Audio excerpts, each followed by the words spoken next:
it's 3 years later, and the sun has come up over 1,000 times.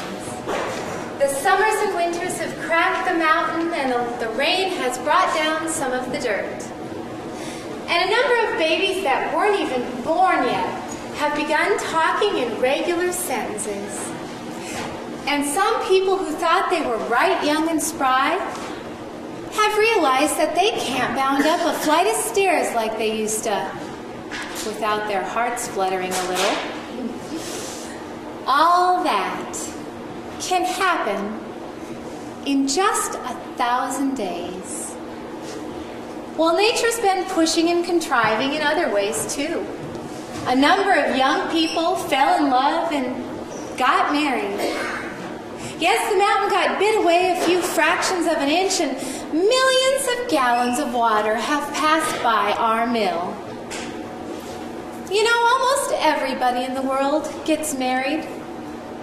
In our town, there aren't hardly any exceptions. Just about everybody crawls into their graves married. The first act was called the daily life. And this act, love and marriage. So, as I said, it's 3 years later, and it's early morning. Only this time, it's been raining. It's been thundering and lightning, and Mrs. Gibbs' garden over there and Mrs. Webb's, they are drenched. All yesterday on Main Street, the rain looked like curtains being blown along. I don't know. Looks like it may begin again any minute. And there's the 5:10 for Boston. And there's Mrs. Gibbs and Mrs. Webb. They're coming down to make their breakfast just as if this were any ordinary day. Now, I don't have to tell the people in the audience that both of these women that they see before them, both of them, they cook 3 meals a day, no summer vacation. They washed and cleaned. They never had a nervous breakdown. They never thought themselves hard used either. It's like what one of those Middle West poets once said. You've got to love life to have life. And you've got to have life to love life. It's what they call a vicious circle. Here comes Howie Newsom and Bessie, delivering the milk. And there's Cy Crowell. He's delivering the papers just like his brother before him. Morning, Howie. Morning, Cy. Anything in the papers I know? No, except we're losing about the best baseball pitcher Groves Corner's ever had. I reckon he is. And now he'll be doing this pitching ahead. Whoa, Bessie! I can stop and talk if I have a mind to. He can hit and run bases. Yeah, mighty fine ball player.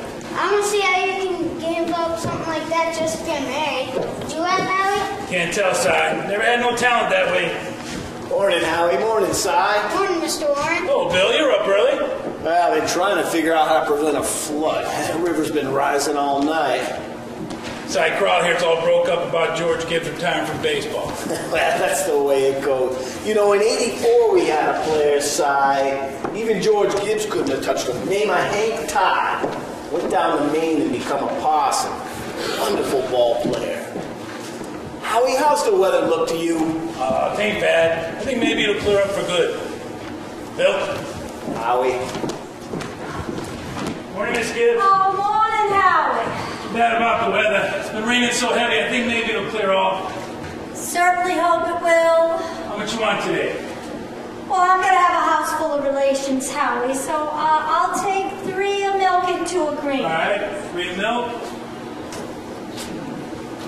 2 of cream. My wife told me to tell you how we hope they'll be happy. We know they will. Oh, thank you, Howie. I certainly hope she makes it to the wedding. Yeah, maybe she can. She'll get there if she can. Morning, Miss Webb. Morning, Mr. Newsom. I know I asked you for 4 quarts of milk, but I hope you can spare me another. Yes, and 2 cream? Yes. Do you think it'll start raining again, Howie? I was just telling Miss Gibbs how I think maybe it'll clear off. Mrs. Newsom told me to tell you special how we hope they'll be happy. No, they will. Thank you. And thank Mrs. Newsom. And we're counting on seeing you at the church. Yes, Miss Webb. We get there all right. Wouldn't miss that. Come on, Miss. Well, Ma, day has come. Losing one of your chicks. Oh, now don't you say another word. I feel like crying every minute. Well, the groom's upstairs shaving himself fully. There ain't an awful lot to shave. Whistling and singing like he's glad to leave us. Every once in a while he says I do to the mirror. It don't sound convincing to me. Oh, I don't know how he'll get along. I've washed and ironed his clothes for him. I've seen that he has warm things on. And that his feet are dry. Frank, they're too young. Emily won't think of such things. They'll catch a death of cold within a week. I remember my wedding morning, Julia. Oh, now go along with you. I was a scared young fellow in the state of New Hampshire. Thought I made a mistake, for sure. When I saw you coming down the aisle, I thought you were the prettiest girl I'd ever seen. Problem was, I'd never seen you before. There I was in the Congregational Church marrying a total stranger. Well, how do you think I felt? Frank, weddings are perfectly awful things. Farces, that's what they are. Now here, I made something special for you. Julia Hersey. Blueberry pancakes. Oh, it ain't hard to make. I had to do something. How did you sleep last night, Julia? I heard plenty of the hours struck off. I get a shock every time I think about George setting out to be a family man, that great gangling thing. Tell you, Julia, there's nothing so difficult as a son. The relation between a father and a son is the damnedest, awkwardest. Well, let me tell you, mother and daughter ain't no picnic either. They'll have their own troubles, that's for sure, but everybody's got a right to their own troubles. People are meant to live 2 by 2 in this world. It ain't natural to be lonesome. Julia, you know what I was scared of most when I married you? What? I was afraid we wouldn't have enough material for conversation more than last a couple weeks. Oh. I was afraid we were going to run out of things to say and eat our meals in silence. That's a fact. You and I now have been conversing for 20 years without any noticeable bearing skulls. Well, good weather, bad weather, tain't much conversation. Have you heard Rebecca stirring around upstairs? No. Only day of the year Rebecca hasn't been managing everybody's business up there. She's in her room. I got the idea she's crying. Oh, good Lord, this has got to stop. Rebecca, come out and eat your breakfast. Good morning, everybody. Only 4 more hours to live. George Gibbs, where are you going? Just stepping across the grass to see my girl. You put on your rubbers. It is raining torrents. Oh, Ma, it's just a step. You will catch a death of cold and cough all through the service. George, you can kill yourself tomorrow in all weathers. But while you are living in my house, you will live your life wisely. Perhaps Mrs. Webb isn't ready for a caller at 7 o'clock. I'll be back in a minute. George, come drink your coffee. George!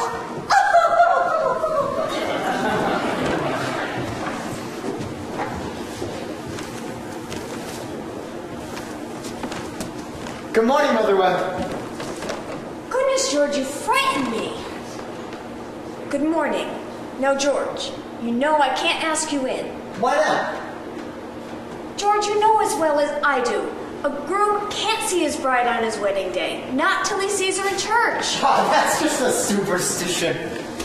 Good morning, Mr. Webb. Good morning, George. There's a lot of common sense in superstitions.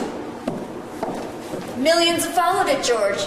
Don't you be the first to fly in the face of custom. Where's Emily? She hasn't waked up yet. Emily's asleep? No wonder. We were up till all hours, sewing and packing. Now, I'll tell you what I'll do, George. You sit here with Mr. Webb and drink this cup of coffee. And I'll go upstairs and see to it that Emily don't come down and surprise you. Now, here's some bacon too, but don't be long about it.